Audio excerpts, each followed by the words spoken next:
0805525. Good morning and a warm welcome to your perfect day starter, the Morning Brief. I'm Karadoki Kilo and we're live for you in Lagos. And I'm Jeffrey Uzam. As always, it's a brand new day, a brand new week. Well, technically a brand new month, but 5 days down the line. We're here to serve you. I'm Jeffrey Uzam. It's okay. The month is still new to a large extent. Just 5 days, really. But the way this year has been moving, Jeffrey, for some people, it feels like the year is literally over. Because we're in May already. Recall that we were saying Happy New Year just, was it 2 days ago? Yeah. We were saying Happy New Year, right?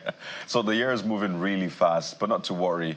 There's a lot of sun to dry the clothes. There's that saying, make hay while the sun shines. There's another saying where I'm from that, well, the sun out there is still enough to dry your laundry. So there's still some time to make the most of this year. But what a weekend it was. Lots of major issues in the country, really, that will naturally spill over into the new week. And we're right here to give you a very healthy dose of those issues across board. Online, offline, on the street, in the studio, we are here. In a sense, Jeffrey, what was a high point for you? Well, for me, there's a lot to track at the end of the day, but I always look at what impacts people the more and the most, and that has to do with the state of security most of the time. That has to do with the whether the economy is improving or not. I don't see that now yet, at least based on the promises. So for me, fundamentally, those are the first things I look at. And then we can now look at all the proper issues of what is happening on the social media. But again, I try to remind myself that we all have a responsibility to look to the books now and get to, we had an agreement. Whenever we elect people, it's an agreement to say we are committing our commonwealth to you for this number of years to help us make our lives better. So the question is my life better now, 2 years after Bola Tinubu, the president, took over office, based on his reform, based on his promises, based on his campaign agenda? And I don't think we're seeing the results we want to see in terms of the impacts on the lives of people as it should be. Well, they threw the macroeconomic numbers in terms of some numbers that are on the uptrend, but what trickles down is what we always question. And they say, no, you're in a hurry. Why do you keep complaining? Well, it's not complaint. Your employers are asking you questions about the money you have been given to spend, and this is what their lives should look like. You can't gaslight people from speaking about their reality. You have to do something. Promises of hope is not enough. Action is required at this time. So that's basically what I look at. And I think it's straightforward. We've always said time and again that it's not too hard to please Nigerians. You just have to fix the basics. Nigerians naturally would go the extra mile to help you top up. But if you don't fix the basics, infrastructure, the economy, just give them a semblance of what they call ease of living, not just doing business, ease of living in that sense. And I tell you, it's going to be jackpot for you. And that's why we're here today on the show. Brent crude is below $60. So naturally, we're going to be starting with that all-important petroleum industry. There's a lot of talk about the Port Harcourt, the Warri Refinery. What exactly is going on in those structures? Really, there's been a lot of movement from the NNPC Limited head to some of the other, chiefs in that sector, to even the Port Harcourt and Warri Refinery as well. There's been lots of movement. So really, what exactly is going on? We'll be joined on the program by two gentlemen who have a very good understanding of the sector. And of course, we'll be talking about that all-important question. What is going to happen to the price of petrol now that Brent crude is below 60, and Nigeria's budget projections as well? Nigeria's budget projection in terms of our benchmark is in the deficit as we speak by $15. So that will help us break it down for us. But talk about healthy living, that's what we'll capture in this particular segment. But we'll be focusing on dementia in Nigeria, challenges of care and awareness. So if you have anybody with this challenge, and if you want to live to a very old age, it may be important for you to join in and have this conversation. Nobody hopes to have this, but it's a reality a couple of people face. So we'll be talking about your health, not just about the economy as well on the program. Well, do you sleep with a phone under your pillow, very close to you? And in all of those practices, phones have become people's lover in some sense. But just before that, we'll tell you about women in business, particularly in the green segment in that sense. So horticulture, landscaping, and urban renewal is our focus on women in business today. Fantastic. So those are some of the things we'll be looking at today. And a couple of other things. We're also going to be joined by a gentleman who has attempted to break some record. But hey, morning chapter, Tomisin Balogun's book. We will be looking at catharsis. She's going to break it down for us. Yeah. Exactly what this means. If you're a psychologist or a physiotherapist. So all of this sense. Big grammar, what do they really mean? So that's why you need to keep it locked. That's how we used to say it on the radio. Keep it locked right here. Okay, but this is TV. Keep it tuned. Stay tuned to the station. Keep it locked. And later on in the program, we're going to catch up with Mighty George Essien, who attempted that record-breaking talk on radio with several guests for 4 days. I think he did 105 hours. Wow. He was going for 100. So that would be towards the tail end of the program right here on the Morning Brief. Just to top up, basically. So that is what the package looks like today. Of course, we have the front pages for you. We have trends for you, so you can be a part of the show. We'll show you the number to join us with. But we're starting off with the front pages this morning. We'll take a look at what the papers are saying in a moment.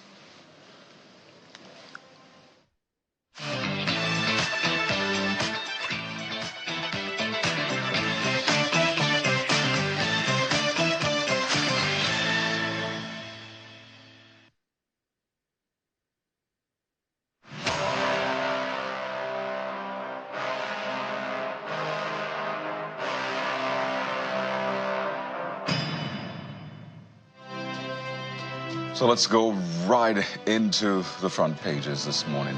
What a busy weekend it was, right? So how do the dailies reflect all of the big stories? Well, we have for you on the line of Vanguard this Nigeria. So let's start with Vanguard newspaper. On the front page of the Vanguard is this big story. Inflation erodes banks' profits, jerks up costs. Yeah. As gross earnings still on rise and streak, bad loans, headache also rising.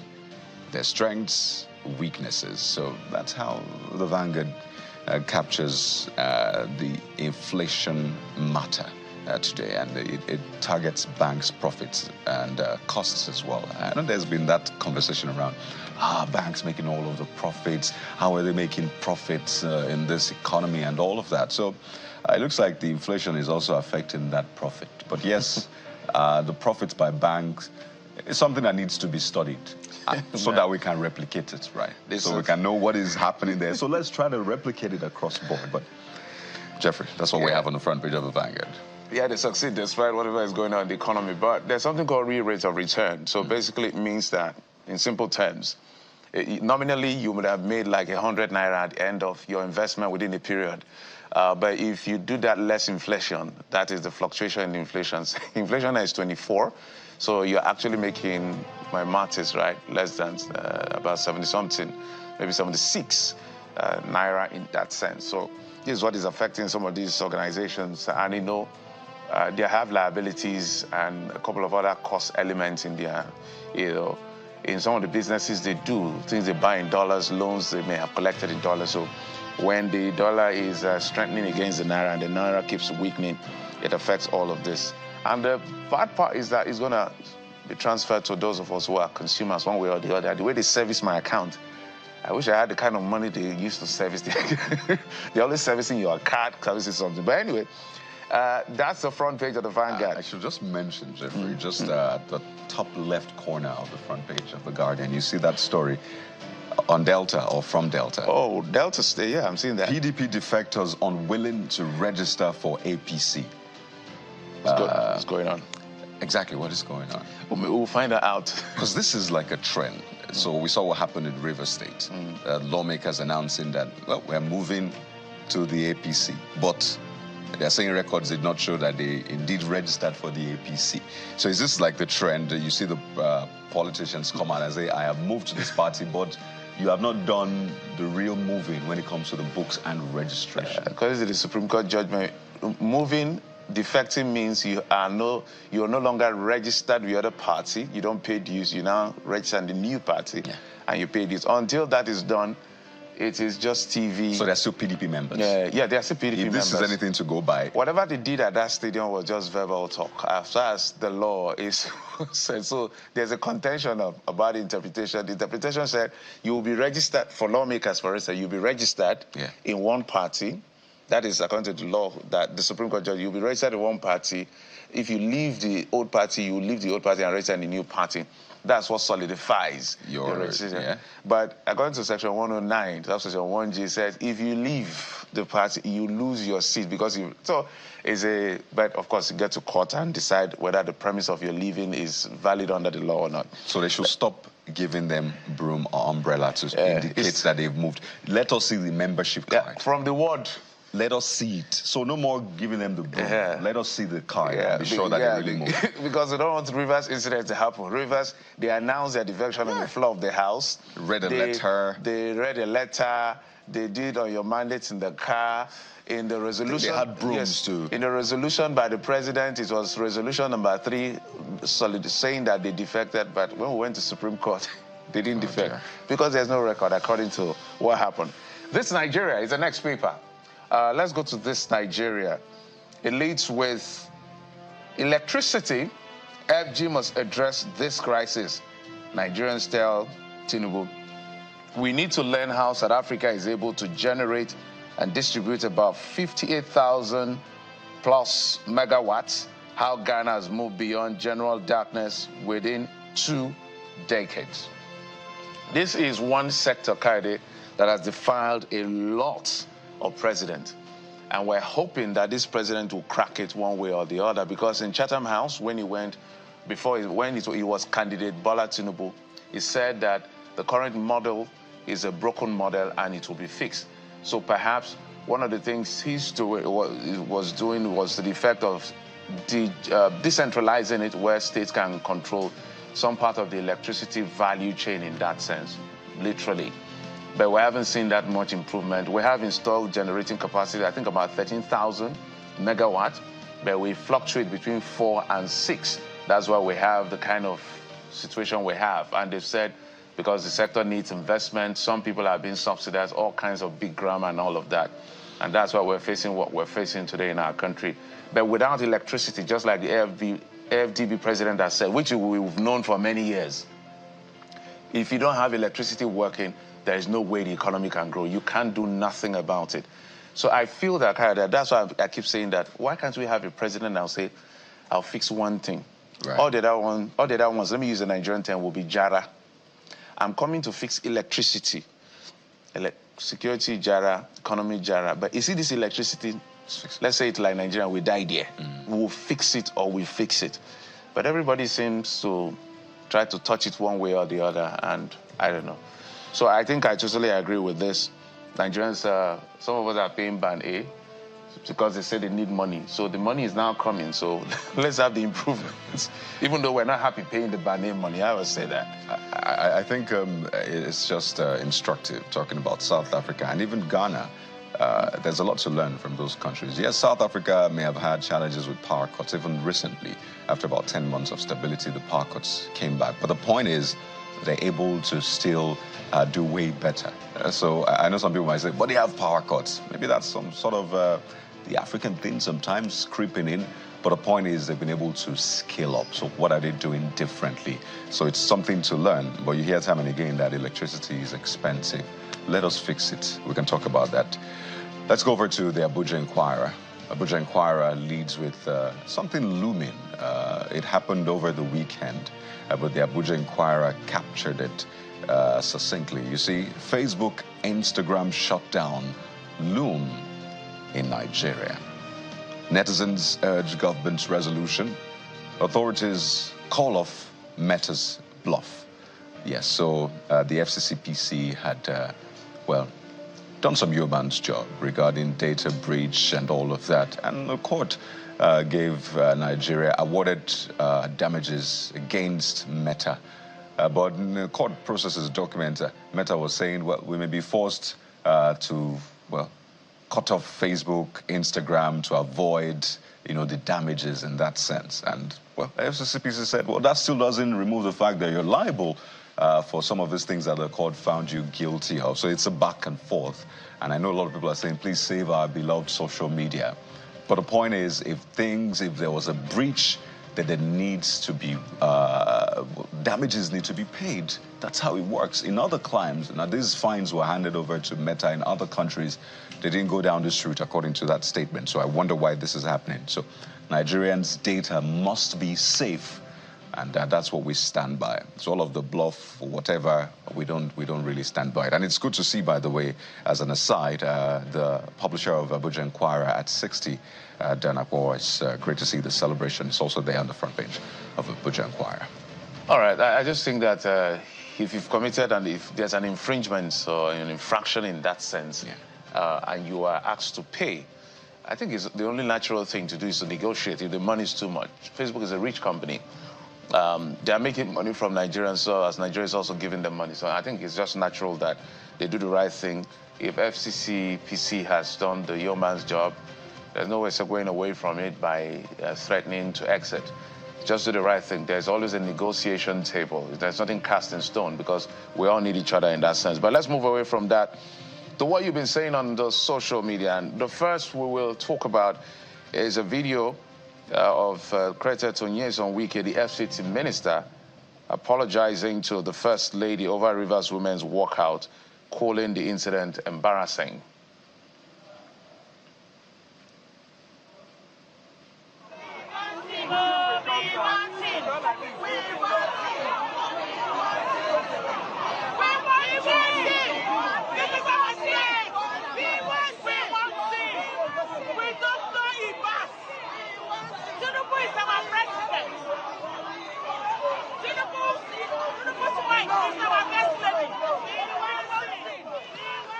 Okay, I really do not know the full picture of what played out, but from feelers of comments that we've heard, both from the FCT minister and from the women here represented, so I understand that the president's wife, represented, I suspect, went to a Port Harcourt to... It was represented by the wife of the sole administrator. Represented by the wife of the sole administrator to distribute one of this empowerment program and all of that.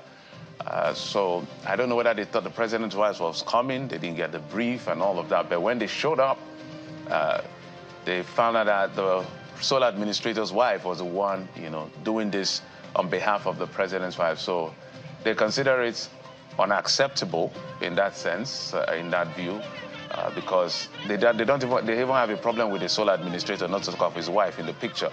That's another angle and argument altogether. But Nyesom Wike, in the response, is saying that this is an embarrassment to the president's wife and to the president by extension, and he apologized on their behalf. Also, I understand alleging that this is sponsored by the Sim camp to embarrass the president, that you can't be speaking about peace and then be sponsoring this. But that is his word against Fubara. Whether it was Fubara that sponsored it or not, we do not know. Those are comments from Nyesom Wike. But it's a very tricky situation in my view. If they were aware that the president's wife was coming and is being represented, I think they should have sat down. If they were not interested, they shouldn't have showed up. You understand? If you're aware the president's wife was coming and is going to be represented, they should have sat down. How do I say it? If they were aware that she was coming and all represented by the Ibas wife, they should have either said, look, if it's Ibas's wife that is coming, we're not coming. Because so I think that was what they maybe discovered yes. at the venue. So I think that's what happened. I don't know. That's what I'm saying. That's what so that's the president's wife. And Governor Sim Fubara's wife. Is that Governor Sim Fubara's wife? Both, I think, on the T-shirt. On the T-shirt. Right. So that's what they anticipated. Okay. So I expected that if they knew that the president's wife was not coming and is being represented by Bass's wife, they shouldn't have showed up. So perhaps we need to be clear on what they understood to be who was coming. Because if they thought the president's wife was coming at that point and then she did not show up, and then it's his Bass's wife, so you can now understand their position. But if you knew the president's wife was being represented by Bass's wife and she showed up and then did what she did, that would be embarrassing. Do you understand? Yeah. Anyway. So, I mean, the closer comments about that one, Captain MD is saying, do people still speak? When they speak, are their voices still heard? The Rivers women spoke loudly enough. It may be embarrassing, but it's the will of the people. Why do they feel it that way or feel that way? That should be the issue, not apologizing. Well, the FCT minister has apologized again because that was a representation of the First Lady. So whether it was who they expected or not, it was the First Lady being represented there. So that's the statement or the post from Captain MD there. You know, Rivers issues are always very tricky. Bigger boy, matured and civilized ways to protest. Courageous women say no to bullying under democratic rule. Kaide, you have the next word. Oh, yeah. Take a look at this one from AI Ken. Maybe not artificial intelligence. Says, how can he apologize over their conduct without consulting with the women in River State? Why did they stage the walkout? Have the women groups asked Wike or anyone to tender an apology on their behalf? So, yeah, those are questions being asked by that user. Apparently, Wike works for the president, so he will naturally feel the way he is, you know. At the end of the day, for me, let them just look for a way to resolve this issue. It's lingering too much. You know, I personally feel that at some point, I don't know why the sole administrator's wife is even in the picture in the first place. And this has nothing to do with this. There's already an issue with the issue of sole administrator. Bringing his wife into the picture, it's just going to complicate issue. I think wisdom should prevail in this situation. I'm not talking about this particular isolated incident. Is their word against his as to what they expected as against what they went to see at that particular event. So I'll leave that to them. So we keep following what's playing out in River State, but let's turn our attention to this matter, the arrests of a very dark man. This happened over the weekend, and it's gotten a lot of people talking. But just a few days ago as well, there was this CCTV footage released, and it's been going around online now, said to be at that bank location, the GT Bank location, where he went to and was arrested afterwards. So perhaps this was just to show that he was not arrested in the banking hall, but outside the banking hall. You could see from the video him walking out, and then some men approaching him much later. So he shook hands with perhaps a fan, someone he knows, and then walked out. And then just at that tail end, you could see some men approaching him in black, and perhaps had some conversation. We're not quite sure what played out, but the EFCC has been quiet on this one over time, and you wonder what exactly is going on. It's been days now since his arrest. His lawyer has spoken out saying, well, they couldn't see him, right, in the custody. So what has he been arrested for? Right, those are the questions. Is he being charged to court? Why has he not been charged to court yet? Now, I will not give explanations. The EFCC should give those explanations, or whichever agency is in charge right now. So that's the CCTV footage, Jeffrey, and that's gotten a lot of people talking. Yeah, I even understand the people that are supporting him, I mean his fans and people that like him, saying they are going to protest today. I think the right thing for the EFCC to do, which is why it's important. Communication is very critical. I don't think there's any big deal about arresting anyone, or at least it's in state custody. You can't keep people guessing. No matter what he did, I don't know what he did. I don't know what he's been arrested for. But I don't know, as at this moment, I am not aware, in case maybe we'll check it out later, just a statement that he's in their custody. Maybe not even ruling out anything, investigating whatever. As simple as that statement can be, you know, could actually pacify, you know. Now, this is why when things like this happen, they say the government is insensitive, they are hostile to dissenting voices. Remember, on Saturday was World Press Freedom Day, and these are some of the things you talk about. How hard can it be that you picked up somebody and 24 hours later, you're not giving at least an explanation to say, we have picked him up for XYZ reasons, without giving any deep insight, so no cause for alarm. But now they leave everything to chance and guesswork and speculation and propaganda. Everything is in between right now, because state authorities are not doing their work to be able to speak when they should speak. And that is very unfortunate. So whatever they see, they should just take. It is a failure on the communication department of the EFCC. If, I add that, if they haven't communicated via their handle. So this man has been arrested for days now. The least you can do is speak to it. We don't want any inside sources. Speak to it. Let's head over to Delta State now, and let's allow you listen there. We'll come explain what you're seeing there.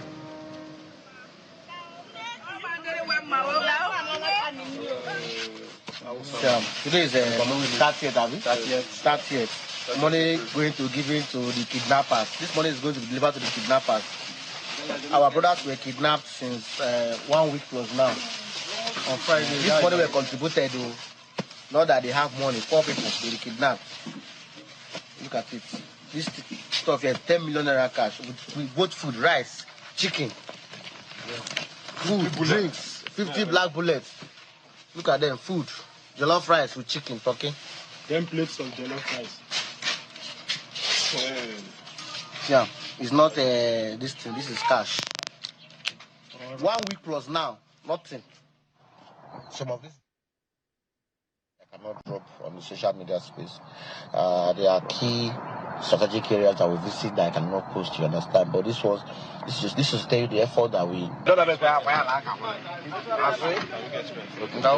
So this is the man that was kidnapped. This is the young man. After we paid 10 million naira. 10 million naira we paid. Look at him here. 2 weeks. Since before Easter they kidnapped them. Wow.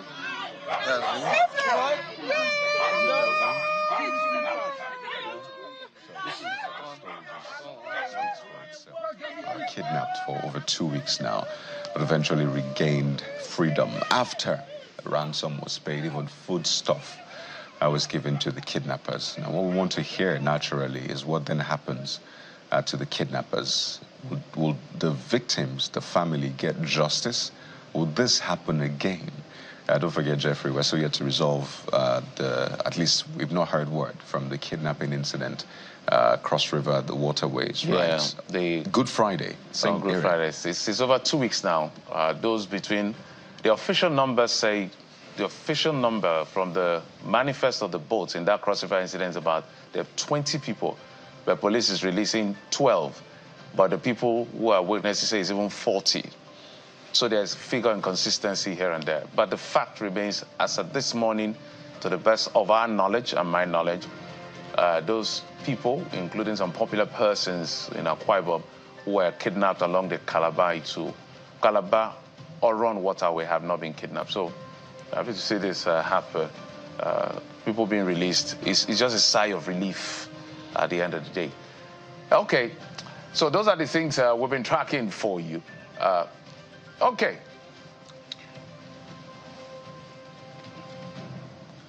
All right, so just a quick one on that video you saw. Somebody took a very dangerous, a quick run.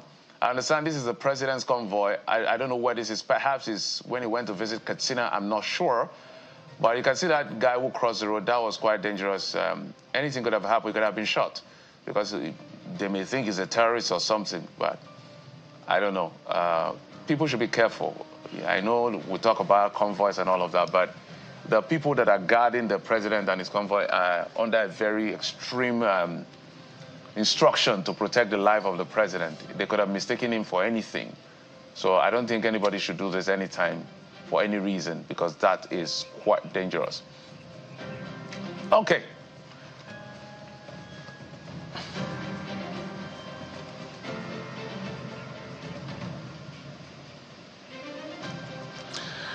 There you have it. We'll take a quick break now, and when we return, we're back with the big topics of the day. So stay with us. We'll be right back.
Well, you're using crude oil or its derivatives one way or the other this morning. You're either in a vehicle powered by petrol, diesel, and the rest, or you're in a building powered by that as an alternative source of power, or your business is running on it. The point is, it's like our lifeblood. So let's start off today with that all-important conversation around the sector, both internationally and in Nigeria. There's been lots of movement in that sector, so let's help you make sense of it. We're joined, as you can see, by Professor Emeritus Energy Studies, Louisiana State University, and Executive Director, Emmanuel Ekpeba Foundation, Abuja. Professor Wumi Eledare joins us from Ilorin, Kwara State. And joining us from our Abuja studio is an economist and energy sector expert, Kelvin Emmanuel. Gentlemen, good morning and welcome to the program. Naturally, I'll start with Emeritus Professor. And I want to start from the international space. Brent crude tumbling below $60. Our own benchmark for a budget is $75, right? The price of petrol today is still 800 and something naira. So people are looking at this in different lights. First, we're not going to earn enough for our budget, but they're hoping that the price of petrol would at least come down considerably. But when you look at the price of Brent right now, below $60, what are the things you see, Prof? Thank you. Good morning, and thank you for inviting me. Yes, for us who was very dependent on revenue from oil, a low price is not good for meeting budget expectations. But I understand the short-term implication of that. I still expect the price of oil to adjust when we settle this tariff that is having great implication on the global economy.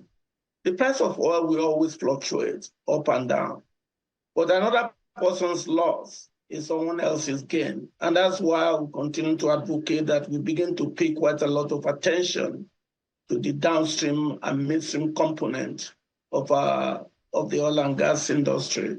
For many years, we've depended too much on revenue from the upstream, but it doesn't grow economy as fast as midstream and downstream investment can do. So I understand the short-term implication of the up and down, and the price has to go down when the demand for crude is going down, and then you have surplus. And that's why you saw OPEC recently decided to cut production by about 500,000 barrels a day in June to be able to make sure that the price of oil comes to the market clearing on the economy goes up again.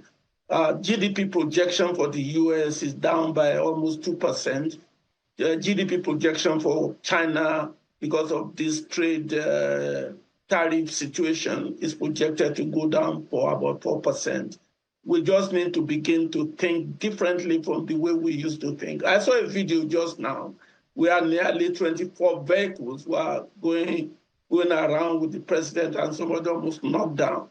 We need to begin to think about cutting waste and go back to what Obasanjo did. When the price of oil is above the budget, save. When the price of oil is down, then you can go to excess crude saving that you have. So we need to think in terms of cutting down waste, even as the global oil and gas business is highly uncertain and the global oil and gas economy is highly uncertain.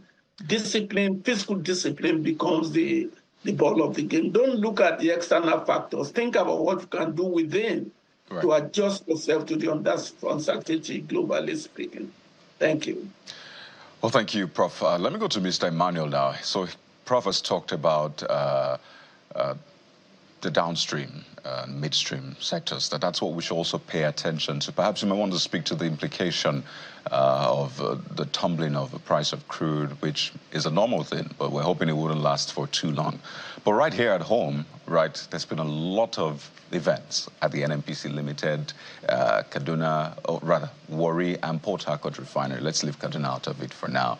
The possible probes, the shake-ups, what has been happening really at the refinery. So it's a potpourri of issues, really.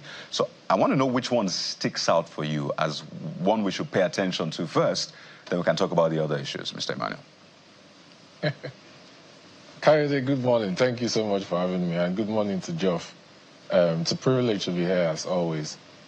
First of all, if you look at what happened on Saturday, there was an OPEC meeting that was scheduled for today. It was moved to Saturday, OPEC Plus, and they actually decided to raise production by about 411,000 barrels, and they're talking about, increasing output at a time when there is like a glut, because the tariff situation has created a diversion of demand for U.S. shale crude from China, 245% tariff.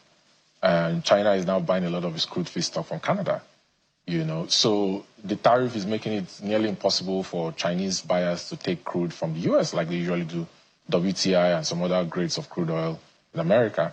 And that has created some kind of situation in the markets, in the OPEC and members in declaration of cooperation, and you can see price actually coming down. WTI traded at about $55 last night when the markets opened in Asia, and the Brent is trading at around $60 handle right now. WTI is anywhere around $57.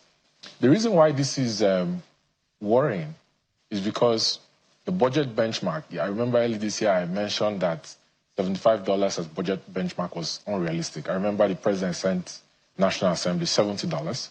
They, in their wisdom, raised the benchmark to $75, and they didn't have a cash waterfall model to look at and say, these are the geopolitical and macroeconomic realities, and this is where we expect crude oil price. They just wishfully raised the projection for crude oil price. And the implication of this is the Naira is so exposed to the price of crude oil. There is no part of NNPC that is owned by the Sovereign Wealth Fund, in the sense that there is no share of earnings that NNPC gets, less, when it leaves crude, less its Frontier Basin Exploration Fund remittance and retained earnings, that actually goes as dividends when the company declares dividends to NSI.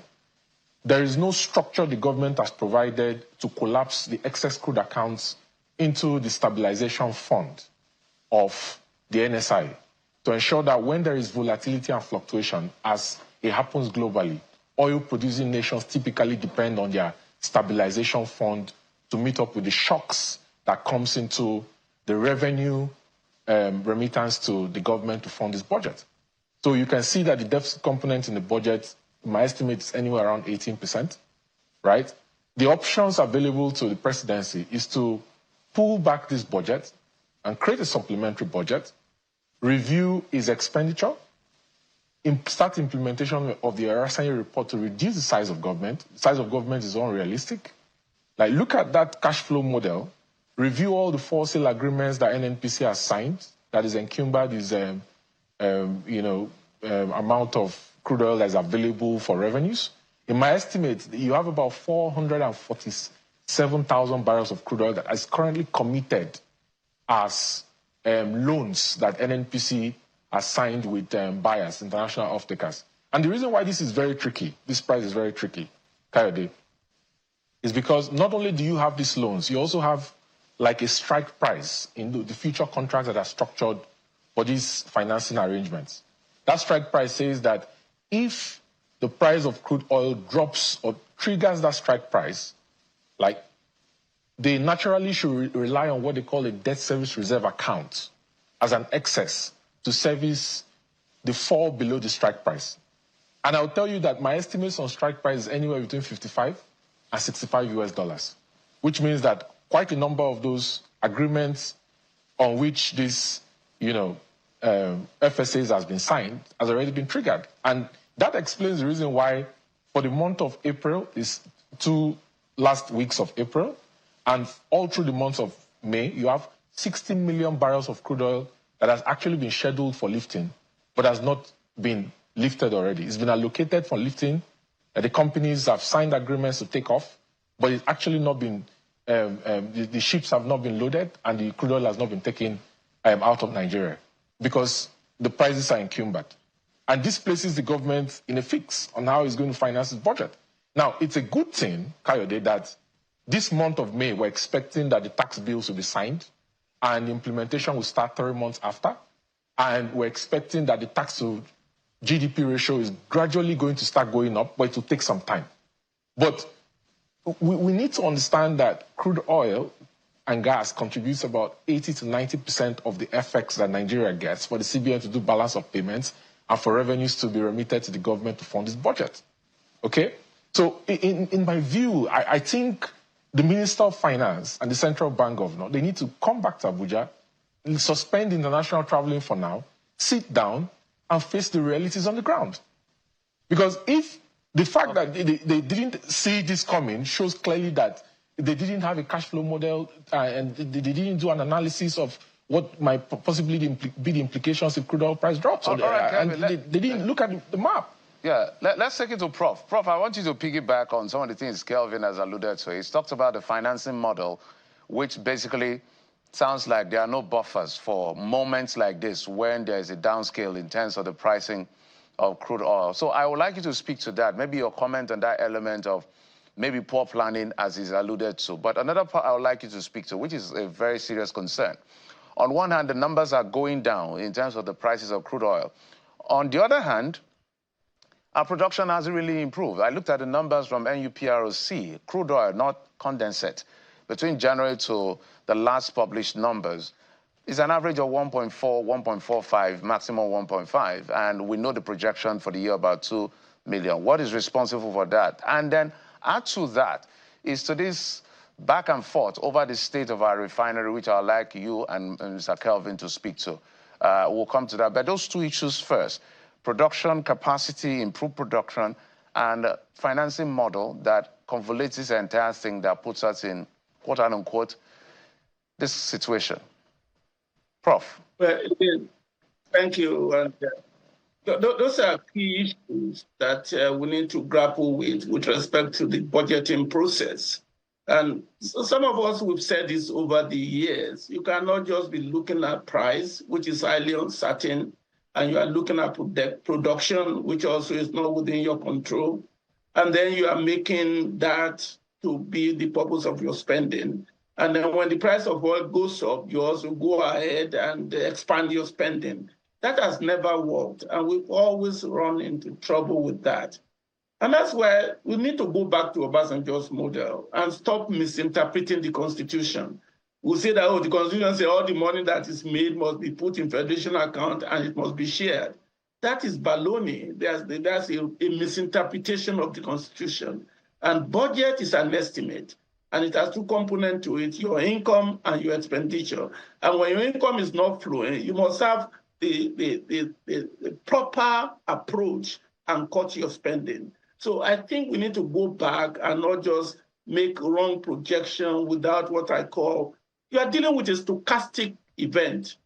Oil production is stochastic. Price is stochastic. And you are taking a best estimate. And you have historical data. And this is where data analytic and proper training of your professionals becomes so important. And so that is the way to go when it comes to budgeting. I think Nigerian budgeting, it leaves much to be desired. And it doesn't seem as if we want to change. Going forward, looking at the global economic dynamics, Nigeria needs to be thinking in a way to change their mindset, including the population. The mindset of the population has to change. Some of us who are changing our mindset, adjusting to what comes our way that are beyond our control. That's what I'm going to say about budgeting. We need to change our mindset, and we need to begin to look at innovation, data analytics. You cannot have data and not use it before making your next plan. And that's why we need to go back to the planning commission that oversees every sector of the economy. We have become too political instead of looking at things from a professional angle. Now, when it comes to the next question that you answer with respect to production capacity, I have a different perception on this. You have a country with 37 billion barrels proved reserves. What that means is there's a 90% certainty looking at the current infrastructure in place that you can produce at least 0.03% of it, which is going to be about 1 billion barrels a day. And if you divide it by 365, that will bring you to about 2.7, 2.8 million barrels per day. The installed capacity is there. Why are we not doing it?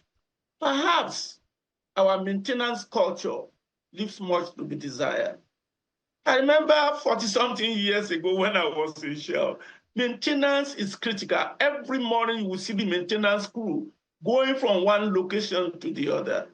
We don't do that anymore. And of course, we blame it on security. So that we don't have the reserve to produce 3 million barrels per day is a baloney. 37 million barrels per day can give you 3 million barrels per day. I mean, 37 billion barrels can give you 3 million barrels per day. Our mindset and leadership approach is what I think we need to rethink. The managerial capability is very key. And that's why I always cherish my days in Shell with management skills that are undebatable, not conjectural. Everybody knows what they are supposed to do. The reason why we are not producing at a rate, in my opinion, and I might be wrong, is our leadership mindset is too transactional instead of being transformational. Right. And I'll continue to preach that. All right, Prof. Mr. Kelvin, let's bring it back to you. Maybe you can also add to what Prof has said in terms of what's affecting our production. I know that when Melekere was in charge, he had mentioned that 4,800 illegal pipeline connections were installed. As at that time, 300 insertions for every 100 kilometers. I just need to throw out the data as at then to tell you that this is, oil theft is an institution in itself. But one of the things I want you to speak to strongly is what is playing out with the refineries. I know you've spoken extensively about this, as to the functionality in that sense of the Port Harcourt and Warri refinery. Recently, we heard there was an issue with the Warri refinery. Some persons went there and said, for the gas to be flaring means the refinery is working, just some components are not working. But maybe you tell us publicly as to what is the state of those refineries? Because it looks like on one hand, upstream we're having issue, downstream we're also having issue, which perhaps informs the sacking of some of the management of the NNPCL, of the refineries in that sense. Geoff, before I talk about the refinery, I want to talk about the issues upstream and, you know, what I think can be done to increase production. First of all, I'll say that the Nigerian government today does not have an accurate estimate of the amount of crude oil that comes to surface. I've said this severally, and I stand by it. And the reason is very simple. Nigeria is one of the only countries producing crude oil in the world where the government does not have a hydrocarbon accounting framework. A hydrocarbon accounting framework is what helps the Ministry of Finance and the Ministry of Petroleum, Ministry of Finance Incorporated, which are the vehicles, special purpose vehicles designated in the Petroleum Industry Act, to actually independently verify and confirm real time, you know, for, you know, aggregation, for transmission, and for allocation to JV partners, the amount of crude oil that comes to subsurface and what is due to the government. So for the share of ownership the government has that NNPC, you know, holds through either JV or independently, I'll say cumulatively it's around 51.4%. Okay? But there's discrepancy between what is due to the government based on the JV contracts that has been signed and the independent assets that are owned by NEPL, which is the E&P arm of NNPC, and what is actually lifted as reported by them in their balance sheet. There's a discrepancy. Okay? So, first of all, the government needs to build an hydrocarbon accounting framework. And that is not just a spreadsheet. It's not a spreadsheet you just build and say, oh, these are the numbers. No. For you to be successful with that framework, you need to follow Section 69 of the PIA, which is the surveyor needs to create a grid system, a GIS, for the onshore acreage in Nigeria. That GIS is the basis on which you meter wellheads, you place meters on the pipes, the aggregation pipes, the transmission pipes. Okay? The placing of meters for checking of temperature and pressure as sensors will help you with vandalization. Okay? Today, Geoff, because of alternative crude oil evacuation routes, I'll tell you that operators spend anywhere between $12 and $15 to evacuate crude oil, just to evacuate from, where you get it, the wellheads, to the flow meters, and then to the terminals. So it costs them about $12 to $15. So if they are spending $12 to $15, it's adding to your unit cost production per barrel, which is the reason why unit cost production per barrel in Nigeria is anywhere between $32 and $45 a barrel. In North Africa, in the Middle East, unit cost production per barrel is anywhere between $8 and $20 a barrel. So why is it costing up to $45 a barrel of crude? Because you don't have the infrastructure to measure, and you don't have the SCADA system that will help the authorities to be able to manage vandalization of pipes. You don't have, like Prof said, a good maintenance culture for replacing old pipes, wearied pipes. Now, those are issues upstream. Right. Okay? Let's come to the refineries. $2.9 billion was allocated for turnaround maintenance. FEC letter was approved on the 12th of August, 2021. Okay? The first four-sale agreements that was structured to finance Port Harcourt turnaround maintenance was $1 billion with Afrexim. That was in December of 2021. Okay, another around $450 million was raised with a company that has a license to lift crude from Nigeria, where NNPC gives the company Crude as payment for the cash that was given to it upfront to finance turnaround maintenance. The monies that was approved by FEC in 2021 is enough to build a brand new refinery. So if you look at all the refineries that are owned by the government from 1965, you have Old Port Harcourt, about 60,000 barrels, New Port Harcourt, 150,000. You have Warri, 125,000. You have Kaduna, 110,000. Kaduna has two CDUs, CDU1 and CDU2. CDU1 is, I think, 50,000. CDU2 is 60,000. One of the CDUs cannot take Nigerian crude. The pipeline leading to Kaduna is not in service. The pipeline leading to Warri from Escravos is not in service. Warri has a catalytic reforming unit, but Warri's catalytic reforming unit is not functional. So you can't actually refine PMS. You can produce naphtha, but you can't break it into higher distillates like PMS. The same thing in Port Harcourt. And NMDPRA data has shown very clearly, like I've said for months, that those refineries are not producing petrol. What they were doing was they badge C5 resins to the refinery, blend with naphtha condensates, and call it PMS. In other words, you're saying it's just a matter of semantics. As far as you're concerned, those refineries are not doing what they ought to do in the refining sense. They're just doing some things on the side. But for you, they're still not doing the refining, the production as it ought to be, right? Kayode, there's Aradel in River State, there is Walter Smith, there is DuPont Midstream, there's Obele, there's OPAC. Those are modular refineries, small refineries, 11,000, 5,000 here, 1,000 here, 2,500 here. They don't even have CRU. They don't have catalytic reforming units. The only refinery in Nigeria, and I stand by, and I've always said it, the only refinery in Nigeria producing PMS is Dangote. All right. Dangote is currently doing 44 million liters of PMS on a daily basis. NNPC is not refining PMS. All right, so Mr. Manuel, they are blending. I need to touch on this. So would it be right then to expect the price of petrol to come down now that Brent is below $60? Because it said that really when you look at the whole cost, refining is about 15 to 20% of the cost. That crude is a major, cost when it comes to getting out petrol or refining, about 60% or more. So now that the 60% of that is coming down, shouldn't we be seeing petrol at 500 naira?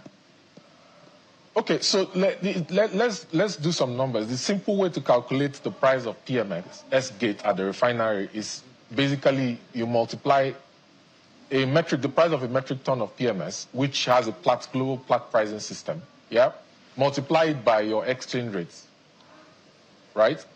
And no refinery around the world can determine the price of a metric ton of PMS. That price is fixed. So there is a problem here. If the price of crude oil is coming down and your exchange rate is dropping, then you have a problem. A good way to look at this would have been the price of crude oil is coming down, the dollar index is dropping, Naira is supposed to naturally appreciate. Why is Naira instead falling? Naira is instead falling is because the central bank does not have sufficient net external reserves to be able to supply liquidity to the market. Okay, Mr. Emmanuel, pardon me to butt in now because of time. The exchange rates. I get your point. Because of time, I want Prof to also speak on that point. You have broken it down. But Prof, on a final note, your thoughts on this? Because the huge chunk of refining, which is crude, has come down. So where should we be expecting the price of petrol from your own calculation as well? Well, I think I understand this technical conversation, but the market determines what the price will be. He's correct. The crude oil price accounts for nearly 70 to 80% of the price of petroleum products.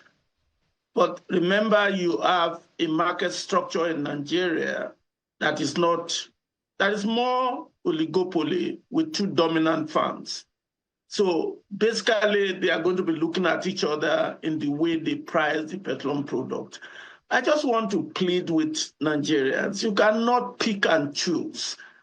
For a moment, you will say that market doesn't work in Nigeria, and yet, when the market is favorable to you, you want it to work. No, basically, governance is key. And when you have two dominant firms, the market is anti-competitive, and you cannot see the reward of efficiency of the market without the regulators making sure that they are on the plate. Listen, the Port Harcourt Refinery, there is so much uncertainty, but people must understand that it's only the distillation unit that is currently functioning. And that's why they are not necessarily at full capacity. And it is only until December 2026 that they expect to get to that capacity. Nigerians must begin to realize that the market works, and you cannot disobey the market and not live the consequences. So I don't particularly, it's not good for Nigeria for the price of oil to be down from the budgetary point of view. But from the consumer's point of view, a lower price will make Dangote to go to around 800 naira per liter. And you don't want the price to go to $50 because it's going to have future implication. Because when the price is low, nobody's going to invest to find more reserves. Right. And it's going to catch up. That's why there must be balancing optimization strategy. All right, bro. Let me talk to the refinery before we go. Key things, if this refinery is supposed to deliver the way we want, which Dangote is doing, is a maintenance culture. All right. Workforce training, and process optimization. And process optimization requires reducing the cost of operations and minimizing waste. All right, and enhancing productivity. There's work to do, but Nigerians need to be patient. Well, instructive words there. Yes, these refineries are not delivering. And we cannot just wake up and say, oh, they must deliver. All right, Prof. Very instructive words. We just have words. I was just going to tell you. Right, Prof. Mr. Emmanuel, we're totally out of time, but this is not the end. In fact, we're getting word that the support staff at Warri Refinery may just be protesting, shut down the whole facility. But this is a development story which we're following up on just to get a sense of what exactly is happening right there. But we have to thank you so much, Professor Emeritus Energy Studies, Louisiana State University, Professor Wumi Ledari, thank you so much. Mr. Kelvin Emmanuel, economist and energy sector expert. We appreciate your time. This is not the end of a conversation, so don't be surprised if we're having you back today or tomorrow. This is an ongoing one. Thank you once again for your time. Thank you. We'll take a quick break now while we pay attention to what's happening at the Warri Refinery. But there are other issues to resolve, so stay with us. We'll be right back.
So we're being joined in the program by Dr. Doyin Oguyemi. She is the public health physician, senior lecturer, Department of Community Health and Primary Care, College of Medicine, University of Lagos. Dr. Doyin Oguyemi. Dr. Oguyemi, thank you so much for coming on the program. If you can hear me, Dr. Oguyemi. Oh, there. If you can help us unmute your device, if you can hear me, so we can have a smooth conversation. Good morning. All right, absolutely. Good morning. So let's get to it. Dementia is it's a word people throw around a lot. And people tend to say, oh, we understand what this means. But I like to start from the basics when it comes to conversations like this. So 2 quick questions in one, if you help us. What is it? And when will somebody be said to have been diagnosed with dementia? Let's just go to the basics, then we can build on that to some of the questions that are quite deep when it comes to this managing this particular health situation. Thank you very much.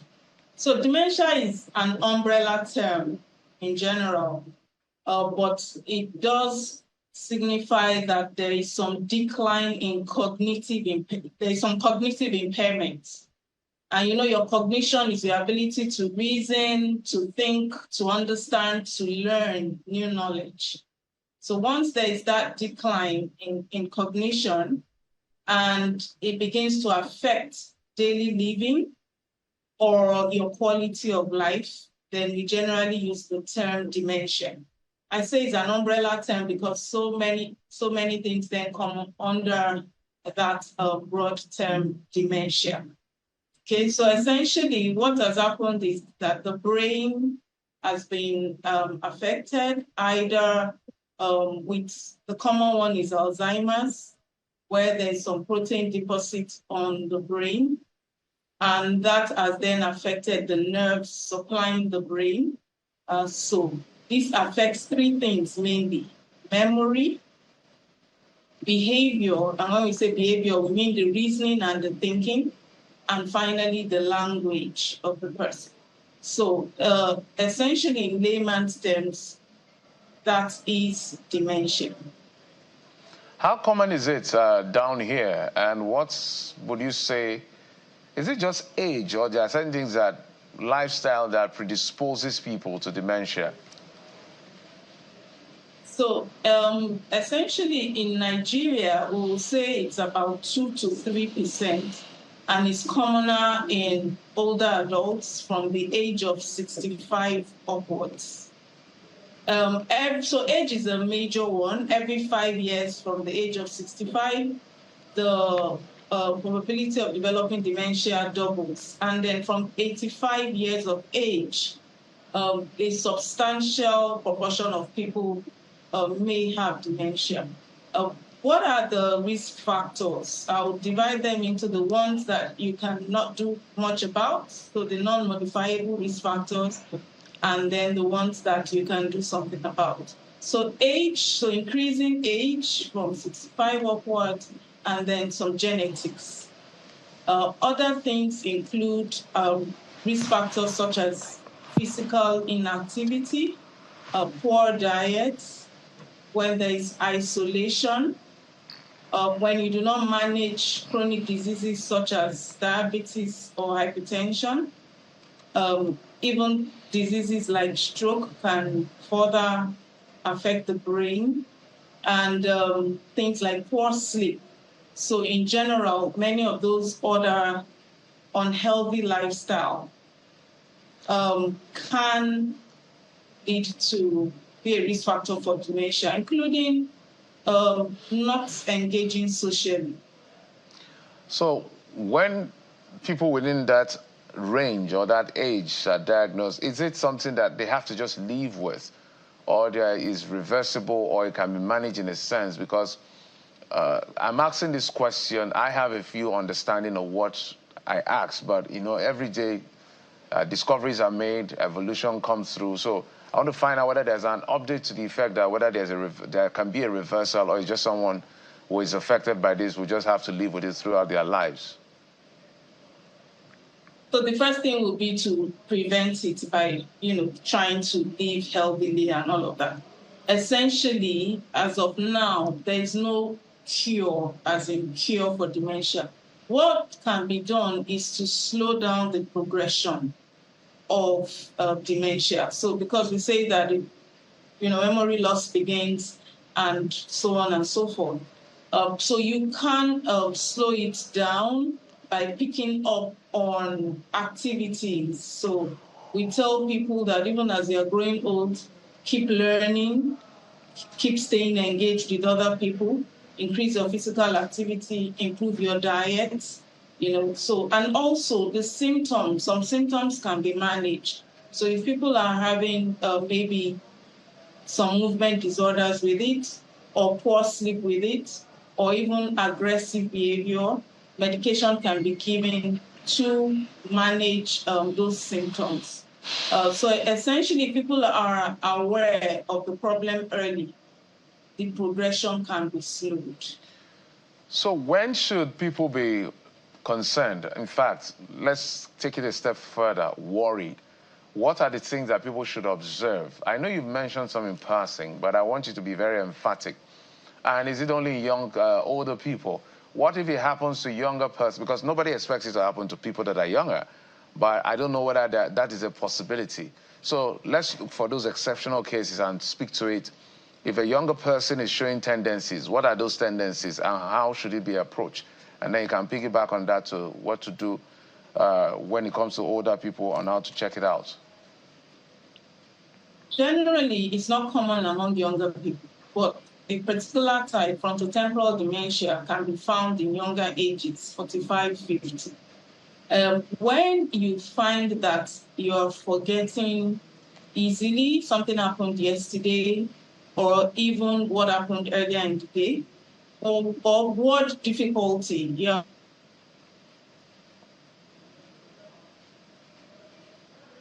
remember the name, that this is a pen. So difficulty with remembering the names of things is another thing you should look out for. Behavioral changes. Somebody who is generally friendly or begins to be a bit aggressive in their behavior. And this is common in older people. You find that they are not caring like they used to, or they are beginning to behave aggressively, and then you term it as either old age or witchcraft or any other thing. It could be dementia that is catching up because judgment is impacted. They're not able to judge properly in situations, and when they cannot make good judgments between what to do, what not to do, then it could be dementia creeping in. So very slowly, very softly, but these things can be seen. Okay. And then you should go to the hospital for proper diagnosis. All right, doctor, as we wind down, let's talk about the primary healthcare facility and readiness to handle issues like this. I'm saying this with the people in the rural countryside areas in mind, because in the urban centers like Lagos, you can quickly get, if you have the resources, or even for government hospital like General Hospital, you stop by. But for rural areas, it's another kettle of fish altogether. So talk to us about what you've observed in terms of the readiness of health practitioners to be able to handle this, catch it early in that sense, diagnose it quickly so that progression can be decelerated. Great question. So, and that's a gap. Our primary healthcare centers have not been properly equipped for older people's health in general.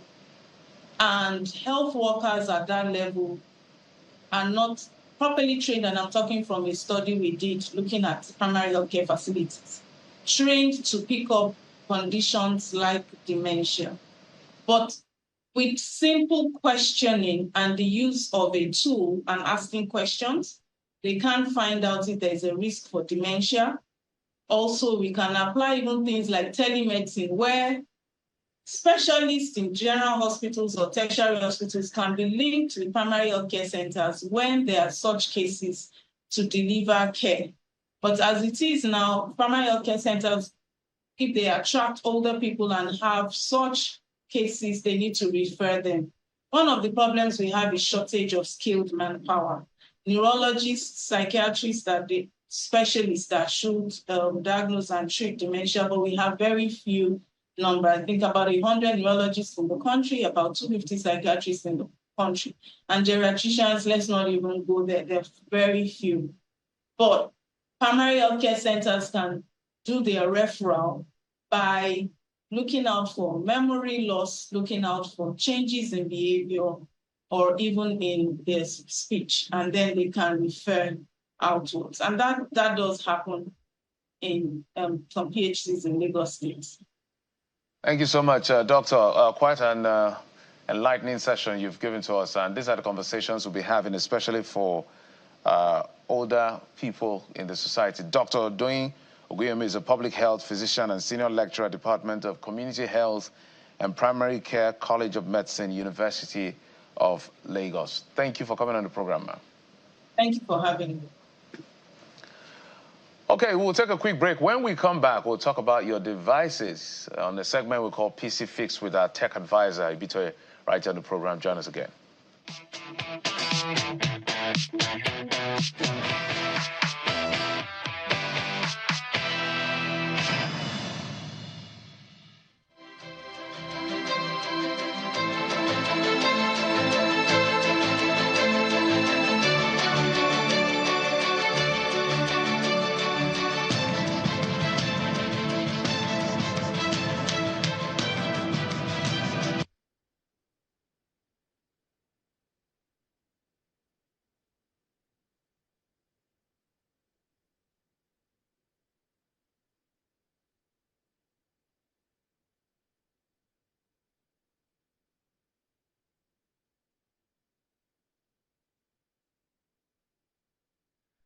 So this segment, I wouldn't be using my device for good reason.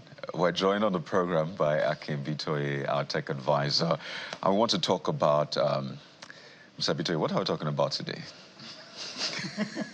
Okay, let me just explain. Sleep with your gadget under your pillow. So ensuring that your device, you know, I pushed this device so far away from me because of this conversation. So what we want to talk about essentially is how to ensure that your devices are not harming you in that sense. So we spend a lot of time with our devices, so much so that they have become our bed buddies, right? So we sleep with them, right? Sleep right beside them, right? So that is not right, is it? No, it's not. And remember, the doctor mentioned a few minutes ago about lifestyle changes. These are some of the things. When you sleep with your devices under your pillow, it actually affects you. You don't know. Why are we sleeping with our phones under our pillow? I think you'll be in the best position to answer that question. Why is your phone under your pillow? You know, a couple of weeks back, we spoke about doom scrolling, where you just want to check Instagram for about 5 minutes, but you end up spending like 2 hours because the algorithm Because we're looking for news, because we're looking for information. Okay. That's what we tell ourselves. That's what we tell ourselves. Thank you. So these gadgets disrupt our circadian rhythm. That's how, when it's dark, your body gets the signal it needs to sleep. Yeah. When you don't get enough sleep, there are quite a number of things that even the medical practitioners have said could result or negatively impact your body. You become irritable when you don't get enough sleep. You don't know why, but you're just touchy, itchy. Do not operate heavy equipment. Do not drive when you've not gotten enough sleep. So remember we spoke about blue light a few episodes back. Blue light actually sends signals to your brain to stay awake. During the day, you don't see anybody falling asleep during the day on the road because the light sends signals to your brain. So I recommended you download a couple of apps that will filter the blue light from your phone in the evening time so you can sleep. But one of the things I would suggest this morning, please, if possible, do not keep your phone in your room when you want to sleep. Say that again. Do not keep your phones, your mobile phones, or your tablets in your room. The fact that it's there, notifications will pop up, the screen would light up at every... And automatically you look at that. Of course, your brain will just be wired. Yes, I get that you need to set up an alarm so you can wake up on time, so you can... But before mobile phones, we had alarm clocks. Right. That's one thing you know there will not be notifications on your alarm clock. The alarm clock would only sound when the time is right. You want to get enough sleep so you can function better. Yes, we tell ourselves, somebody might call me for emergency. For doctors who are on call, you can't do without your phone. You know, those are actually emergency services for fire service, for the police, for the military apparatus. For journalists. Yeah, I know. Maybe. Once there's a breaking news, you need to be aware. I understand. Yeah. Unless it's absolutely tied to your work, you can do without your phone. And of course, this goes without saying, do not have a TV set in your room or in your children's room. The children will not be able to sleep. Have you tried to sleep with the television on? Sometimes you feel like you are dreaming what's going on TV. But the practicality of it, and these are very important points that we sometimes shy away from, and we just keep living life that way. So let's be practical. So you don't want me to have my phone in the room at all when I'm about to sleep? Your body does not. Okay, fine. So nobody will come for you. Oh, yes. All right. Who am I? Let me rephrase that. We shouldn't have our mobile devices in the room while we're going to bed. First off, why? You've talked about, you know, looking at the phone, blue light. But aside that, is there any radiation risk and all of that? Oh, of course, there is. If you remember a few years ago, there were some phones exploding. Mobile phone, there was a particular model, of course. With the batteries. Not sacrifice the brand name. So the batteries were exploding because they tend to overheat. Yeah. So these batteries, lithium-ion batteries, you notice they don't allow batteries on airplanes for good reasons.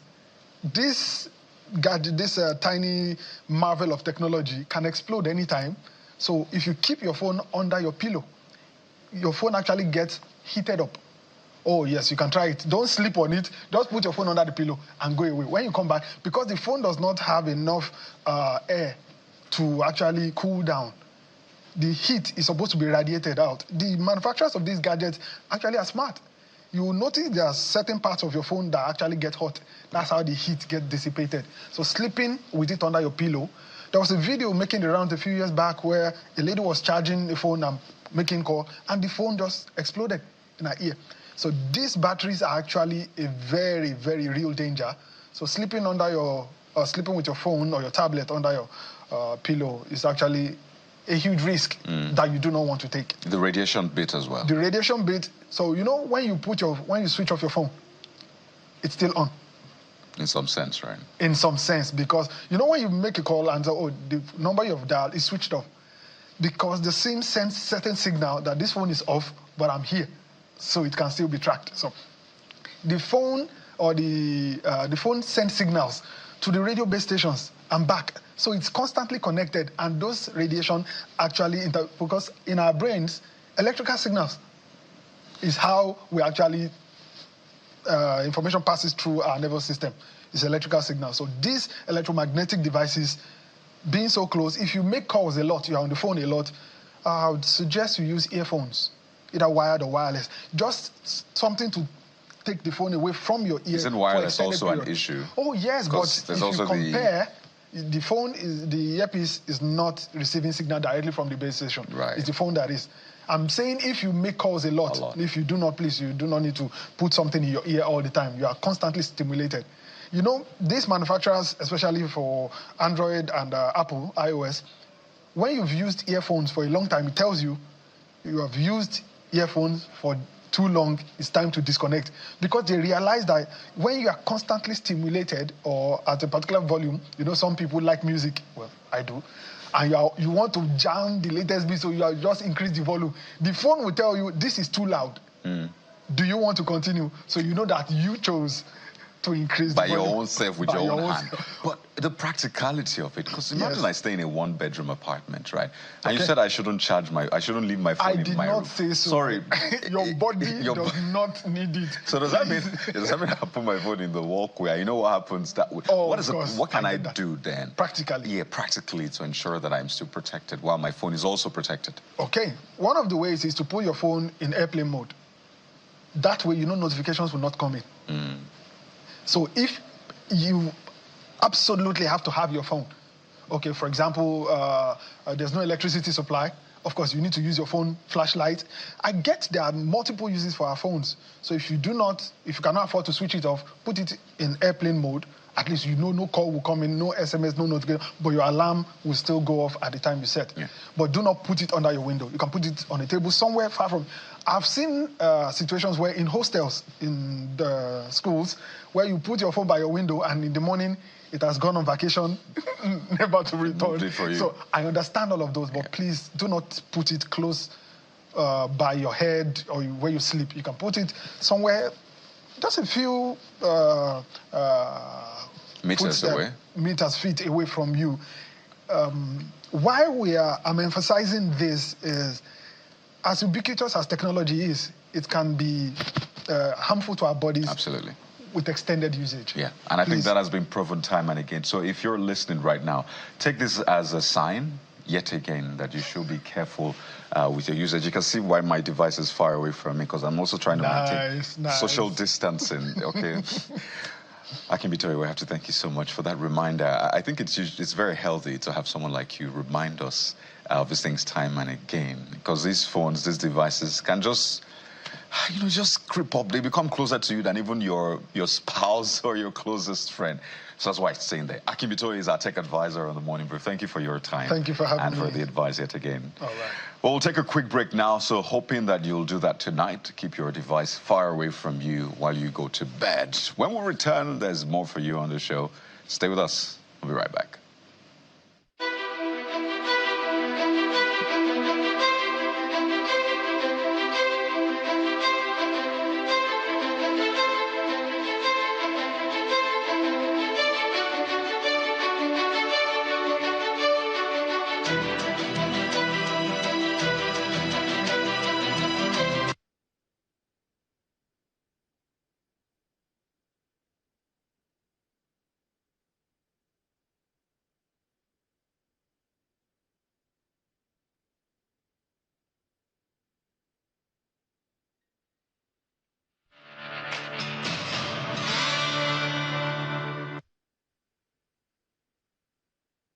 All right, welcome back. On Morning Chapters today, we're being joined by Tomisin Balogun. She is an author and the writer of the book Catharsis, Your Emotional Wellness Guide to Making Healing and Joy a Lifestyle. It's just, reading it is just very joyful in that sense.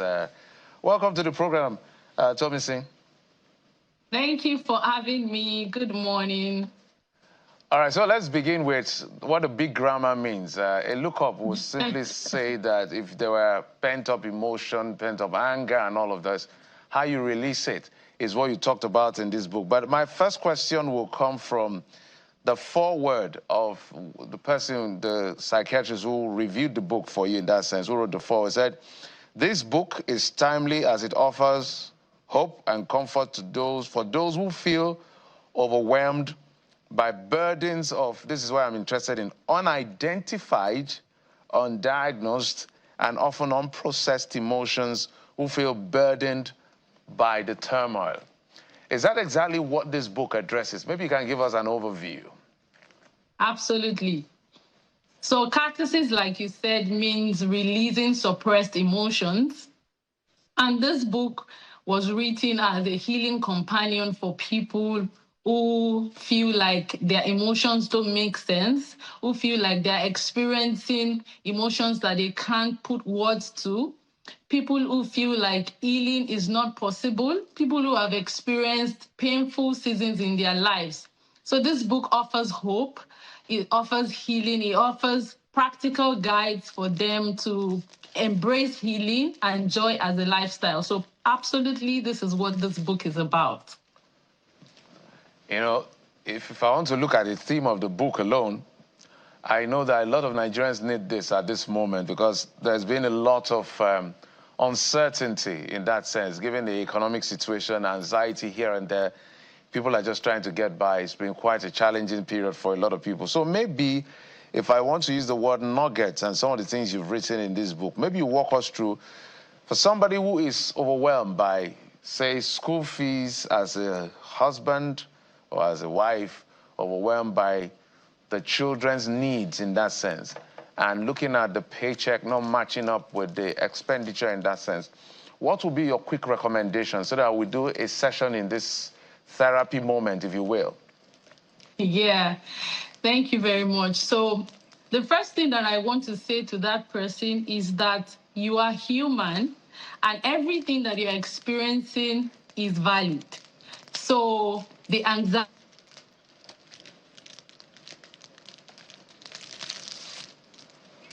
your experiences are valid, and I want you to give yourself some grace.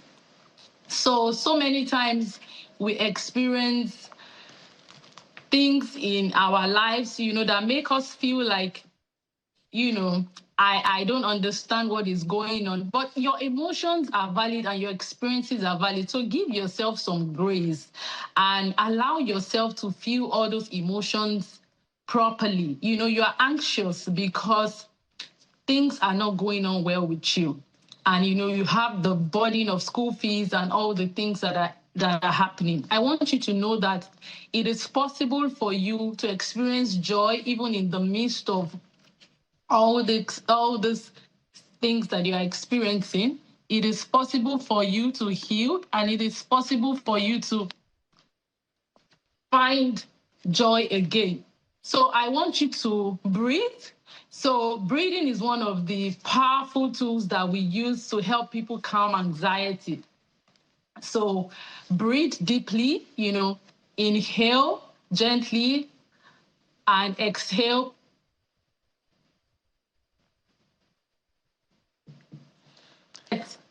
Oh dear, just as we were trying to exhale, let's hope that the connection also breathes on us. Can you hear me now? Yes, we can. Yes, maybe the connection was you. also trying to breathe with us, inhaled and exhaled. But it's beautiful to read that book and see what you're trying to achieve, particularly with your own background, right? You have a coaching background. I know that you've done extensive work with mental health and all of that. But there's something you wrote about in this book, triggers, right? And I want you to speak to that. Because for a lot of us, we just find ourselves going through the motions. Things happen, you respond to it, and you're like, this is who I am, this is how I am, I can't change. But you wrote about triggers, how to identify your trigger, really understanding the trigger and how to deal with it. So speak to us about this trigger matter, because I think this trigger has caused a lot of issues, but we still don't know about it, right? Thank you very much. So the thing about triggers is that they are not bad in that sense. So they are tools to help you understand what is going on with you. They help you understand. There are strong, emotional reactions that you experience that help you understand the areas that still need healing or the areas that still need growth. So when you experience triggers, you don't need to judge yourself or blame yourself. You just need to pause and understand that, okay, what is this trigger trying to teach me? What is it telling me? Maybe, you spend time with someone and you're just triggered and, you're feeling very uncomfortable. You need to take a pause and ask yourself, okay, which area needs healing again? That means I need to heal in this area. I need to grow more so that I would be able to, manage these triggers. So triggers just help you to really understand what is going on with you and areas that still need healing for you. So they're not bad, in that sense. And how you know that your healing is being able to manage them better. So when you're growing on your healing journey, when you get triggered, you can manage it better. You can breathe, you can give yourself some grace and say, okay, I'm triggered right now, but these triggers don't define me. They're just telling me that I need to grow in this area. I need to heal better. I need to heal deeply so that I would be better in managing these triggers. So they are not things that happen to you. They are not bad things. They just teach you, the areas that need growth for you. Okay, so let's do some catharsis with me right now. I'm a human being, obviously, going through a lot right now, trying to sort school fees. By the way, this is just hypothetically speaking, right? Trying to sort school fees. I have a deadline to meet. My rent has just been increased, right?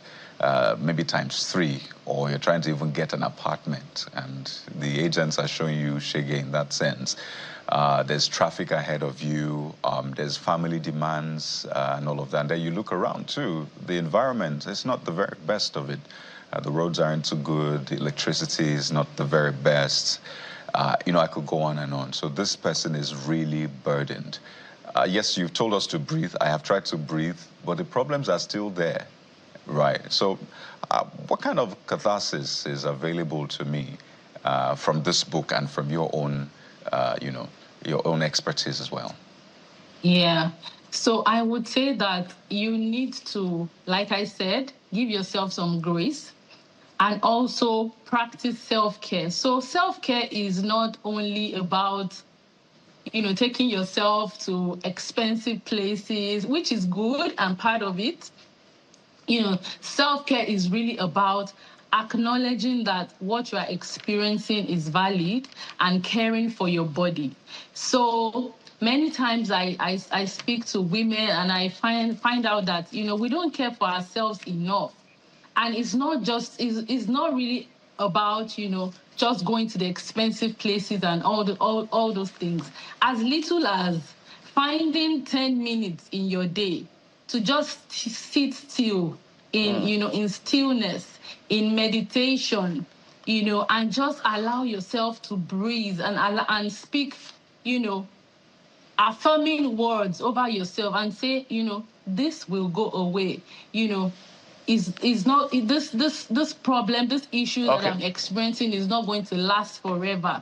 And you know, as basic as journaling out your thoughts, you know, and how you feel exactly, you know, writing it out. I feel anxious. I feel burdened right now. Naming those emotions exactly how they feel, because you need to allow yourself to feel those emotions.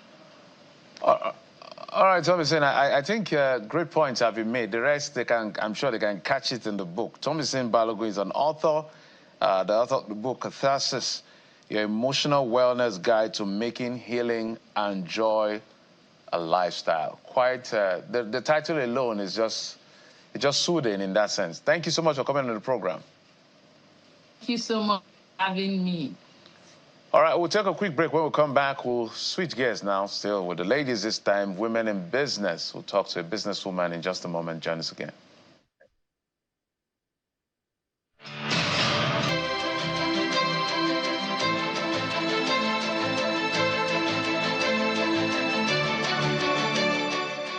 Everything is linked one way or the other. You realize you're just really stressed for a number of reasons, but then the environment also doesn't really give you that vibe to distress, because it's buildings everywhere. It's all concrete, no trees, no flowers, no plants. It's all buildings, buildings, buildings, road, road, road.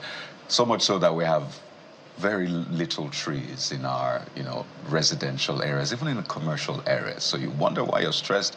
Look around, you're breathing in concrete and breathing out concrete as well. Well, today, we want to turn our attention to some of these things that really matter. And as you can see, we're joined by Temilade Kilasho, who's the CEO of Ladex Greenery Horticultural Gallery Limited. She's right here with us in our Lagos studio. Good morning, Temilade. How are you? Good morning. I'm very fine, thank you. Do you judge us when you look around and everywhere is just building, building, building? Do you think, if only these people knew that they're doing themselves a disservice?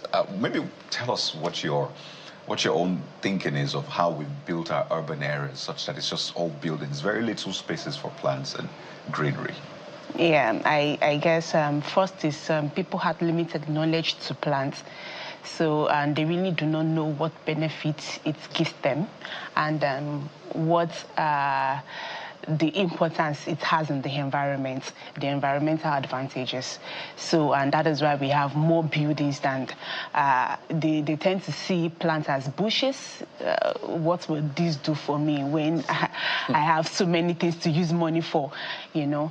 And then little did they know that plants alone boost their productivity, it improved their mental health, and then it also improved their mental well-being. So it's a lot. It's a lot to say when it comes to plants. For me, two things. Why is this so expensive? It's super expensive from experience, and to tend to plants is very challenging. You spend all that money and everything can just go down the drain. So maybe give us first, why is it that expensive? Okay. How easy can it be to tend to it for those people who are struggling with it? Okay, so you asked why something more precious is so expensive. I see what you're doing. Yes, because something that brings life should be more expensive. You know, you need to tend and care for life. You know, our life alone should be taken care of. So, and that is the same thing with plants. So I think why it is expensive because people do not want to spend time with life, which is plants. So they see it as a load of work. It's stress for me. I've not taken care of myself. Why should I take care of plants? You know. So they see it as a load of work. So they see it's more expensive to take care of maintenance. So why it's expensive is because they don't want to do the maintenance. They don't want to do the work. So. So it's not really expensive. It's not really expensive, so to say. Yes. So, but you need to really do the work. You need to know how to care for plants. You need to know how to maintain it. You need to know how to, give it your all. We have busy business women and men out there, but there are low maintenance plants that you could actually take care of that wouldn't stress you much. These are drought resistant plants. These are very low light maintenance plants. For instance, look at what we have there. The snake plants, Sansevieria trifasciata, Modahin lotong. So it's very, very low to care for. You don't really need to put much water. You put water 2 to 3 times a week, and you are good to go. 2 to 3 times is work. 2 to 3 times a week is not work. But it is fair, really, because yes. you fill your car exactly. You charge your devices consistently. Exactly. And I think the challenge is a lot of people, as you said, do not see the benefits, the advantage. Yeah. In fact, some people listening to this might be saying, why are they having this conversation? Let us talk politics. Let us talk hard conversations. But these are the things that add to the value of life. In fact, these are the things that would impact you mentally. You're able to think better. You're able to have a clear mind. You go to other climes, and they have designated areas. In fact, it is written in the plan. Of course. Of the building of the city, that this percentage of land is dedicated to greenery, and you cannot touch it. Sure. But today, in fact, you have some estates that dedicate a certain area to sports. But after a while, they say, you know what, sell that land. Let us build apartments. Let's make money. So speak to us about what we now need to do practically. You've talked about some of this plan. So to people listening out there, they have this tiny apartment or this tiny area. What can they do to it as a matter of urgency today to transform their lives? Yeah, very good. Thank you for that question, because I face this a lot. I have limited space. I don't know where to put my plants. Where do I put them? And you can do a vertical garden. What do I mean by vertical garden? You can have a wall plant, just hanging plants. Just put it by your walls. Yes, and you can do a shelf. But it will be in a bucket or what? Yeah, in a flower vase. In a flower vase, yes, with a rope, just hang it on the wall. Oh, I see. Yes. So, and then you can have a shelf like this. This is more or less like also a vertical garden. So for those who don't have big budgets and they are looking for plants that they will not water every other day, Jeffrey, why don't you want to water your plant? I know exactly. I know the money we spent on this plant. I didn't know. Is it the water that is expensive? The truth is, I didn't know it's that expensive. To be very honest, I didn't know it's that expensive. So let's talk about the people that may not have so much means, but they need to have live plants at home. Okay. You can't recommend the one that requires too much work and all of that. Yeah, so sure. which one are you going to recommend for them? Okay, so I would recommend Modahin lotong. Which is which one? Is it the snake plant? Is that the one you call snake? Yes, the snake plant. Does it repel snakes? It repels snakes, yes. Isn't that a myth? I've heard time and again, see this thing repels snakes. I see a snake chilling beside the plant. It actually repels snakes. And then we also have pothos plants. We have zizi plants. And we have monstera plants. We have a money plant. Please wait, use the names. So I'm actually using common names. So these are common names that you could just Google and then you get to see the plant. No, I know, but in this our Nigerian context, name, for example, everybody knows aloe vera. Okay. People know mint. Hibiscus. These are Nigerian names. These are common names. Okay, go on. Okay. So these are just simple to maintain, easy to maintain plants. So you can go a week without, bothering to say, I hope my plants won't die and all of that. So they are easy to care for. You maintain, you water them 2 to 3 times a week. You apply the food, the plant food, also maybe once a month or so. And then you just prune up dead leaves. These are just simple maintenance. You just prune up dead leaves around the plant. They're expected to wither. Yes, when they wither, so you prune them so that new plants can grow. It's beautiful, and I'm glad we're having this conversation because, these things are tied yet again. If you can't take out 5 minutes of your time daily, just water a plant, and you see that it actually helps you. I've tried to water plants, and I realized that it's actually therapy. I don't like it. It gives you a sense of belonging and accomplishment, because you feel, okay, aside having plants, you can also grow your food just at the back corner of your house. Little vegetables and the rest. Little vegetables. So you know what? Both of us are on opposite sides. He likes it. I don't like it. He likes it. He's just a tough lover. It's just we have to thank you so much. Timlade Kilasho, CEO, Laudex Greenery Horticultural Gallery Limited. Thank you for reminding us yet again what really matters when it comes to our lives. So, thank you once again, and I really wish or hope that you listening out there, you're going to be making moves to ensure that your space is breathable, your space is alive beyond all the concrete. But we'll take a quick break now.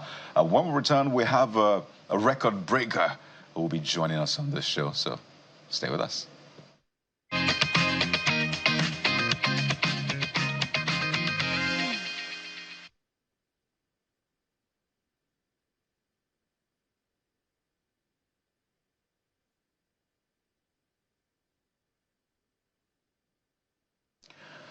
All right, welcome back. Let's talk to George Essien, popularly known on the radio as Mighty George, who is a record breaker. He did, let's call it a talk show for 4 days it was to break and was to attain 100 hours of uninterrupted talk show on the radio with different subject matters. But he ended up doing about 105. He joins us from Uyo, the Akwa Ibom State capital. Mighty George, thank you so much for coming on the program. Thank you very much, Jeff. I'm sure you've taken your time to sleep and wake up and sleep and wake up yet again. So walk us through how this experience has been for you. I know you set out to, I know the last record, if I stand to be corrected, was 88 hours. You were going for 100 hours, and you decided to do Nigerian top-up with another 5 hours. So walk us through the experience. Just as you did say, I'm still trying to sleep. Look at my eyes; they're still kind of heavy.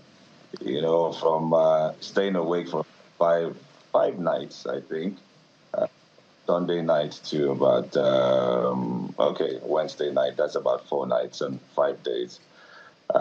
Yes, so I hit up the Guinness World Records. Sometime last year. I was trying to celebrate. Do something extraordinary to mark 20 years on radio. And, I saw the record and I said, why not? Let's break it. The record is the longest talk show on radio by a single individual. So I didn't want to drag anyone into my wahala, but at the end of the day, I think I ended up dragging everyone. The whole station, a crew of over 40 people and all of that. And so, yes, on April 27th, I fixed a date for that, and true to it, on April 27th, we embarked on this, going non-stop. Of course, taking the mandatory breaks as much as you can, which is about 5 minutes per hour, and then putting that all up, maybe ending up resting about 10. Well, it's not really rest, because you just use that time to refresh and then get back, on air. And during this period, we actually broadcast it live terrestrially, streamed it, and also on digital platforms. It was live on Facebook and YouTube. This is so that people would be carried along, and also that the Guinness World Records would see for themselves. There was no hanky-panky in here, and it was not interrupted. So that's it. And Thursday morning, we were done. 4 a.m., we're done with 100 hours, and they decided to push it further. Mentally, I'd already prepared for 100 hours. So my crew were like, the usual thing, let's push it further. So I tried and tried. Physically, I was drained. That's why the Japanese couldn't go beyond 88 hours. It's not an easy feat. So I was drained, but was, able to push it for another 5 hours just to top up, that kind of thing. And here we are today. We're only just awaiting ratification, but we did our due diligence. We went the whole 9 yards, the whole 100 hours, the whole 105 hours, going through different topics, having different guests, paramount of whom was the governor of Akwa Ibom State, Pastor Moino, PhD, and many others as well. So Jeff and Coyote, here we are today, just hoping to just, get it sealed. But it's been, get it delivered because it's been signed and sealed that we have done this. Amazing. And congratulations to you. You've made all of the broadcasters proud. So nobody needs to venture into this territory anymore. You've done it. Thank you very much. You were talking about the numbers, what it took, the crew. Maybe you tell us how many people you interviewed during that period. And ultimately, I know you touched that a bit, but what you also want to achieve, because some will say that Nigerians and the Guinness World Record, we just have a thing, always want to break that record. But what is a big picture for you achieving this and also for the future as well? Well, like I said, it's been 20 years since I first walked into a radio station, and ever since I did that back in 2005, I haven't looked back. It has a lot of, been on and off, done TV, stepped out a bit, my whole 7 years at Brilla FM, where I rose to be a manager, did some time with Nigeria Info, Max FM, I've just been around radio. And it's not about just breaking a record. It's about pushing beyond limits, doing something extraordinary. And by the grace of God, we're no strangers to awards when it comes to radio. And every year we just want to reinvent ourselves. And then again, that radio, for instance, it's been threatened. It's fighting a constant battle now. I mean, the whole of traditional, conventional media is fighting a battle with digital media. So it's something I saw myself as a crusader for radio, to put radio out there, to make it exciting, to make people still want to opt for it. If you ask the young ones now, the generation now, if you want to carry a part in media, they'll be looking at digital media and other things. Well, no offense. I mean, that's great. And that's why we won't tell those in radio right now, you need to always be constantly on digital media as well so that you can blend it. But radio has been fighting a battle, and I saw myself as a crusader of sorts and decided, you know what, let's show people how glamorous this is. And when we set out on the 27th of April, I didn't know it would catch this. Yes, people would know that there's a record, undergoing, about to be broken. Okay. But I didn't know that it was going to catch the attention and at some point sympathy of a lot of people, because people were saw me every morning, every night, coming in 4 a.m., 2 a.m. And then the messages I was getting were like, George, keep going. You can do this. We stand with you. I mean, we had people in their offices in the UK, in the US, abroad, all sitting and always watching me, just like a reality show. It was indeed a reality show. Okay, George, great one. So when should we be expecting the official, is this certificate you guys call it now, from the Guinness? Is it 1 month, 2 months? We've already started the process, and hopefully we expect to get it in 2 months. You also asked the question about the crew. I think the crew, we were about 50, 55 in total, from technical to welfare to the timekeepers, adjudicators, independent witnesses, and all of that. So, and how many people did you interview in all?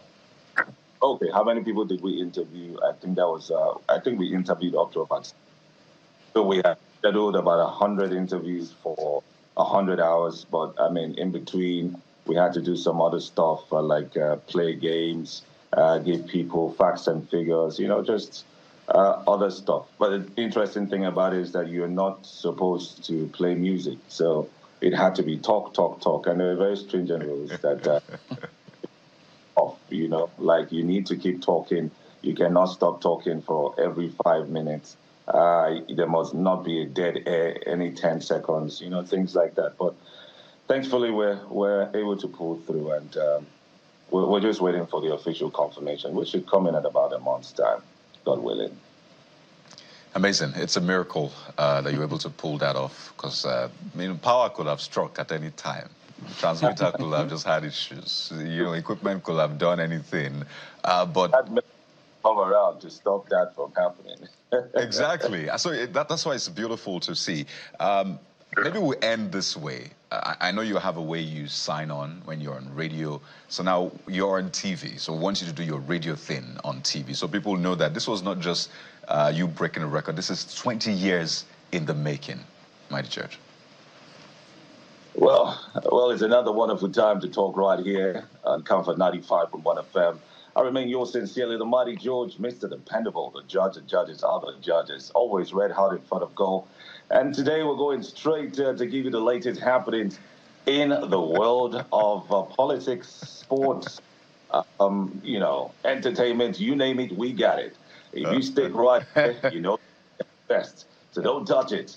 I remain the Mighty George. What a rush. What a rush. What a rush. George is here, Mighty George, sports journalist, record breaker. Thank you so much for keeping radio alive. Good luck. What a rush. Thank you. All right, that's it on the program. Thank you for your time and company. I'm Jeffrey Uzama. Bye-bye. So rush and stay with us right here on Channels Television. Sunrise Daily is next. So all through your rush, make sure Channels Television is on lockdown. I'm Kyle Okikulu. Goodbye.